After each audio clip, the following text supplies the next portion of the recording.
What if the food security you're worried about is already sitting in a $5 pot at your local nursery?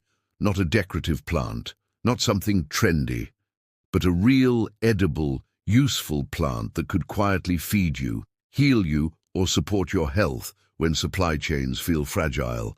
Before we dive in, tell me in the comments, where in the world are you watching from? And what's the #1 food plant you wish you could grow at home?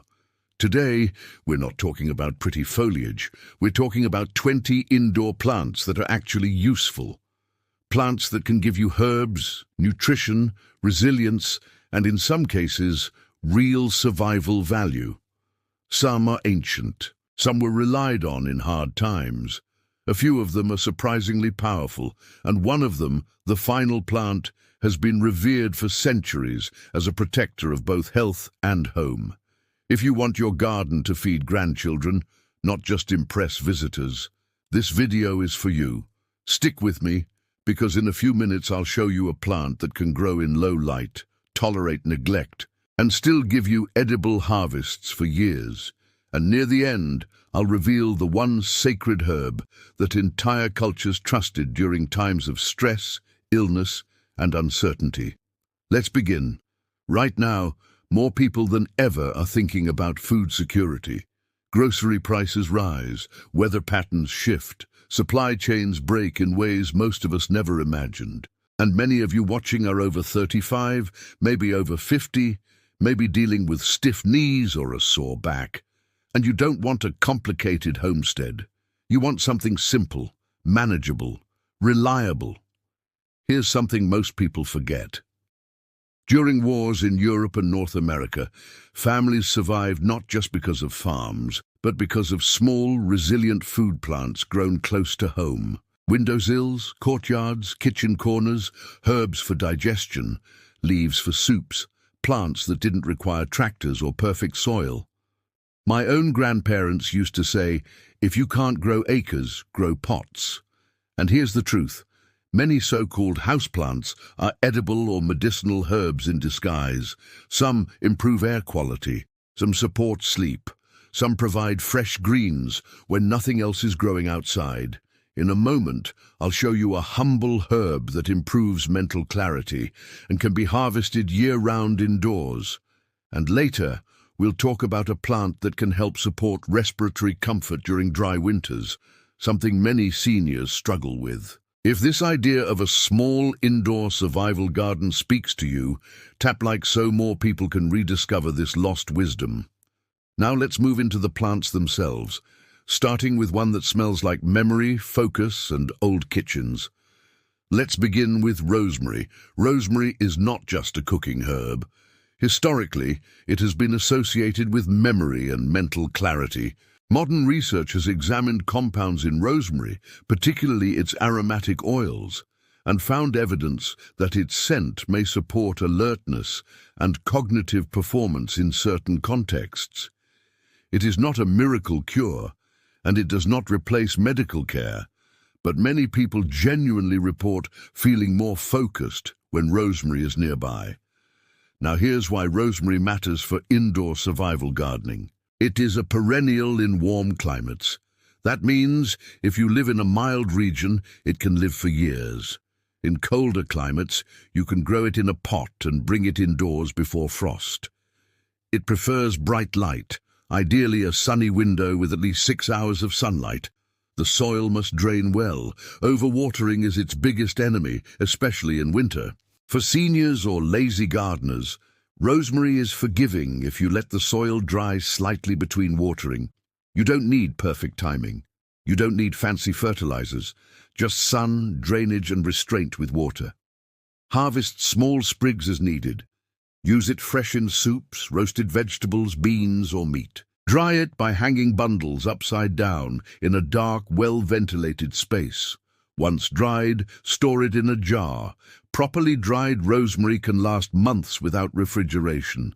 In difficult times, herbs like rosemary do more than flavor food. They make simple staples taste satisfying, and morale matters more than people admit. But rosemary works mostly above ground, leaves and scent. What about a plant that literally stores healing gel inside its leaves, waiting for the day you need it? That brings us to aloe vera. Aloe vera has been cultivated for thousands of years across North Africa, the Middle East, and parts of Asia. It has a long history of traditional use for skin soothing.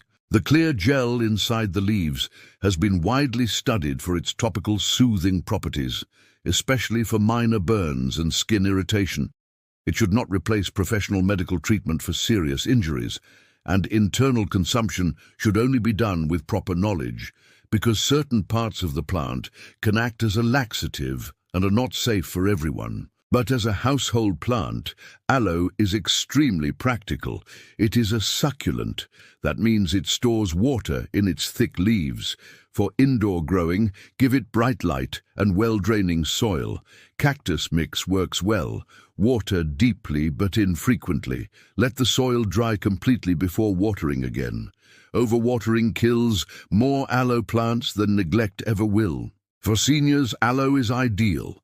It doesn't demand daily care. It doesn't need constant pruning. It quietly sits on a sunny windowsill and grows. In a resilience mindset, aloe is like having a basic first aid backup in plant form.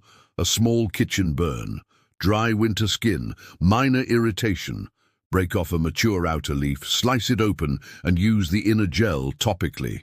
There is also a psychological comfort in knowing that something in your home has served humanity for millennia. But let's move from skin to sleep. Because one of the biggest survival challenges today isn't famine, it's stress and poor rest. And poor rest weakens everything. So in the next part, we'll talk about a plant known for its calming scent and another that does something unusual at night that most houseplants don't do at all. Let's talk about lavender. Lavender has been used traditionally in Mediterranean regions for centuries. Its scent has been studied for its calming effects, and while it is not a replacement for medical treatment of anxiety or insomnia, research does suggest that the aroma of lavender may help promote relaxation and improve sleep quality for some people. Now here's what matters for you as a survival gardener. Lavender is a perennial in many climates, but indoors it needs very specific conditions. It requires strong light, ideally a south-facing window with several hours of direct sun. Without enough light, it becomes weak and leggy. The soil must drain extremely well. Think sandy, gritty, not heavy garden soil. Water sparingly. Lavender hates wet feet. Let the soil dry between watering. For seniors, this plant can live in one pot for years if cared for correctly. Harvest the flowers when they open. You can dry them and use them in sachets, tea blends, or simply keep them near your bed for aroma. There is something powerful about growing your own sleep-supporting herb instead of relying only on store-bought solutions. During hard historical periods, people used what they had around them. Scent was part of that resilience.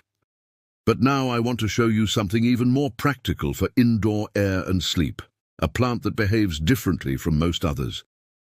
The snake plant. Snake plant, commonly known as Sansevieria, has been widely studied for its ability to tolerate low light and poor conditions. It is extremely hardy. More importantly, it uses a photosynthesis pathway called CAM, meaning it takes in carbon dioxide and releases oxygen primarily at night. Now, let's be honest and responsible here. A single snake plant will not dramatically change the oxygen level in your bedroom. The effect is modest, but it does contribute to air exchange, and it is one of the few plants that continues that exchange overnight. For growing, low to bright, indirect light works. Water very sparingly. In fact, underwatering is safer than overwatering. It thrives on neglect. For older gardeners or people with limited mobility, this is one of the easiest plants to maintain long-term. It can survive mist watering. It tolerates dry air. It rarely complains. Place it in your bedroom if you like. At the very least, it adds structure and calm. and at best it contributes quietly to a healthier indoor environment. If this is helping you rethink your indoor space as a survival system, tap like so more people can rediscover these plants. Now let's move into plants that directly support breathing comfort and indoor air. Moisture. Something many people underestimate until winter arrives. When indoor heating runs all winter, the air becomes dry. Dry air irritates sinuses. It can worsen coughs. It can disturb sleep. That's where plants like the areca palm and Boston fern come in. Let's start with areca palm. Areca palm is often listed among plants that increase indoor humidity through transpiration. As it releases moisture into the air, it can slightly improve dryness in enclosed spaces. Again, we need to stay factual. The effect depends on room size and number of plants. One small plant will not replace a humidifier, but multiple healthy plants in a smaller room can make a measurable difference over time. Areca palms prefer bright, indirect light. Keep the soil evenly moist, but not soggy. They appreciate regular watering and occasional feeding during the growing season. For seniors, this plant requires a bit more care than snake plant, but it rewards you with lush, tropical foliage that visually softens harsh indoor spaces. Now, Boston fern. Boston ferns are classic humidity lovers. They thrive in moist air and in turn release moisture themselves. Historically, ferns were common in Victorian homes, not just for decoration, but because they tolerated indoor conditions and added freshness to air. Boston ferns prefer indirect light and consistently moist soil. They are not drought-tolerant. If you forget watering frequently, they will show it quickly. For someone with limited energy, this might not be the easiest plant, unless you place it somewhere visible so you remember to check it regularly. Now, here's something important. Plants can support air quality and comfort, but they do not replace ventilation, proper mold control, or medical treatment for respiratory illness. Always address root causes of breathing issues with professionals if needed, but as part of a layered resilience strategy, plants, ventilation, sunlight, simple living, they absolutely play a role. And in the next section, we're moving into edible indoor greens, real food, the kind that can supplement meals quietly and consistently. Now we move from supportive plants to food. Real food, leaves you can harvest, flavor you can eat, nutrition you can grow a few steps from your stove. Let's start with mint. Mint is one of the easiest edible plants you can grow indoors. It spreads aggressively outdoors, but in a pot, that enthusiasm becomes an advantage. It grows fast, it recovers quickly from harvest, and it tolerates partial light better than many herbs. Place it near a bright window, but it does not need harsh direct sun all day. Keep the soil consistently moist, but not waterlogged. Trim it regularly. This encourages bushier growth. Mint has a long history and traditional use for digestion and respiratory comfort. While it is not a cure-all, peppermint in particular has been studied for its soothing effect on digestion. A simple mint tea made from fresh leaves can become part of your daily rhythm. During difficult times, fresh herbs can prevent food fatigue. Rice, beans, potatoes, these are survival staples. But add fresh mint to yogurt, salads, or tea, and suddenly simple meals feel alive. Now let's talk about chamomile. Yes, you can grow chamomile indoors. Chamomile prefers bright light and well-draining soil. It does best in a sunny window. Keep the soil lightly moist, but not soaked.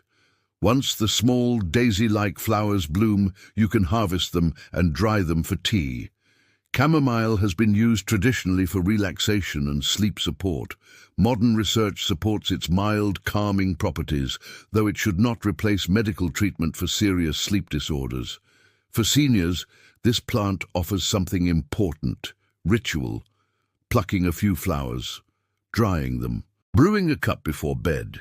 That small routine builds resilience in ways statistics don't measure. But I want to introduce you to a plant that many cultures consider far more than just an herb. Holy basil. Tulsi.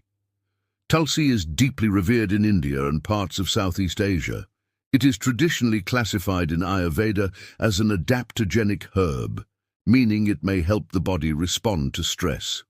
Modern research has examined holy basil for stress-related support and immune modulation. Though more large-scale studies are still needed, it is promising, but it is not a replacement for prescribed medication. Growing tulsi indoors requires bright light and warmth. It prefers well-drained soil and regular watering. Harvest leaves gently and allow the plant to continue branching.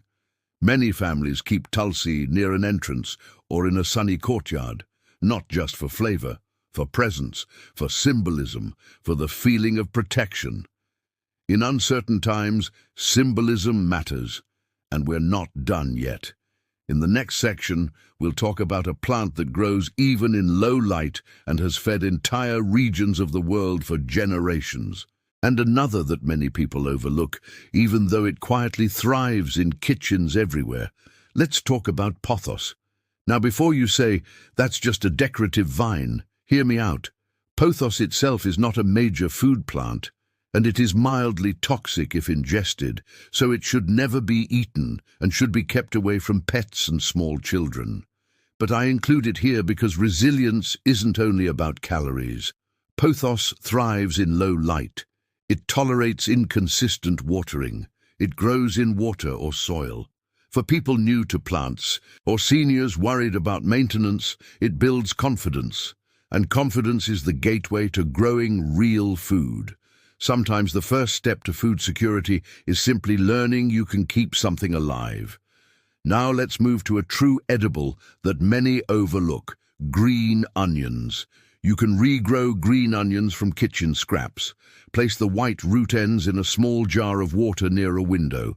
Within days, green shoots reappear. Transfer them to soil if you want longer-term growth. They prefer bright light, but are adaptable. Keep soil lightly moist, harvest the green tops, and they regrow repeatedly. In survival scenarios, onions provide flavor, micronutrients, and culinary depth. A bowl of lentils with fresh green onion tastes very different from one without. Now consider microgreens. Microgreens are young seedlings of vegetables and herbs harvested when they are just a few inches tall. They grow indoors in shallow trays with light and moisture. Radish, broccoli, mustard, sunflower, all can be grown as microgreens. Research shows microgreens can contain concentrated levels of certain vitamins and antioxidants compared to mature plants. Though exact values vary by species and growing conditions, the beauty: harvest in 7 to 21 days, no back-breaking digging, no large space required. For seniors or apartment dwellers, this may be one of the most practical indoor food systems available. But we still haven't discussed the plant that can quietly anchor a room, tolerate neglect, and, in warm climates, produce edible leaves used in cuisines around the world. And we haven't revealed the one plant that combines food, tradition, and resilience in a way few others do. Now we come to a plant that many people already have, but few think of as part of a survival system: the jade plant. Jade plant, also known botanically as Crassula ovata, is technically a succulent and primarily ornamental. It is not a major food source, and I want to be very clear. It is not widely recognized as an edible plant, and ingestion is not recommended. So why include it? Because resilience is not only calories, it is durability. Jade plants can live for decades. There are documented specimens over 50 years old in private homes. They tolerate mist watering. They survive dry indoor air. They grow slowly and steadily. For seniors, that matters. You don't want plants that collapse the moment you miss a week. But now, let's move to a plant that actually does produce edible leaves in many parts of the world: Malabar spinach. Malabar spinach is a warm climate vine grown for its edible leaves. It is not true spinach, but it can be used similarly in cooking. lightly sautéed, added to soups or steamed. It prefers warmth and bright light, so indoors it needs a sunny window or supplemental light to thrive. It also appreciates consistent moisture. In tropical regions, Malabar spinach has been a reliable backyard green because it tolerates heat better than traditional spinach. Indoors, in cooler climates, growth may slow in winter, so expectations must be realistic. Always confirm plant identification before eating any leafy vine. And if you are unsure, consult a local extension office or knowledgeable grower. Now let's talk about something extremely practical: sprouted legumes. Technically not a plant you keep long-term, but sprouting beans, lentils, or chickpeas indoors is one of the oldest survival methods in the world. All you need is a jar, water, and clean seeds meant for sprouting. Within days, you have fresh sprouts rich in vitamins, especially vitamin C, which increases during sprouting. Hygiene is critical. Rinse regularly. Keep equipment clean. If sprouts smell off or become slimy, discard them immediately. Food safety is essential. During long winters or emergencies, sprouts provide fresh greens when gardens are dormant. Now we arrive at the plant I promised earlier, the one many cultures consider sacred, protective, and deeply restorative. Tulsi, holy basil. We mentioned it before, but now let's understand its role more fully. Tulsi has been cultivated for thousands of years in India, where it is often grown in courtyards and near homes. In Ayurvedic tradition, it is regarded as an adaptogen, meaning it may help the body manage stress responses. Modern studies have explored its potential effects on stress, immune function, and metabolic markers, though research continues and it should never replace medical care. The reason Tulsi stands out is not hype. It is its combination of usefulness, symbolism, and daily application. You can harvest leaves for tea, you can dry it for storage, you can grow it in a modest pot. And culturally, it has represented resilience in households for generations. In times when people had little, they still kept Tulsi. And that brings us to the final part. If you forget everything else from this video, remember this: food security does not begin with acres. It begins with a windowsill, a pot of rosemary that flavors simple meals, aloe that soothes a burn, mint that freshens water, chamomile that calms the night, microgreens that add nutrients in 10 days, tulsi that connects you to generations who survived without supermarkets. Not every plant here is a calorie crop. Some build skill, some build comfort, some build health support. Together, they build resilience, and resilience is layered. You do not need to grow everything at once. Here is your simple first step. This week, choose one edible plant that matches your light conditions and your energy level. If you have bright sun, try rosemary or tulsi. If you have moderate light, try mint or green onions. If you have very little light but want to begin, start with microgreens under a small grow light. Start small. Keep it alive. Harvest something, even a handful of leaves. That moment, when you eat something you grew inside your own home, changes your mindset. Now I want to hear from you. Which one of these plants are you going to start first? And what country are you watching from? If this helped you think differently about indoor plants, not as decoration but as quiet survival allies, hit like so more people can rediscover this lost wisdom. Subscribe if you want more deep dives into survival gardening, forgotten crops, and food security for real people, especially those of us who want simple systems that still work when we're older. And if you'd like the next video to be about 10 medicinal weeds hiding in your yard, comment medicinal below so I know. Your future self, maybe with a sore back, maybe during uncertain times, will thank you for every plant you start today.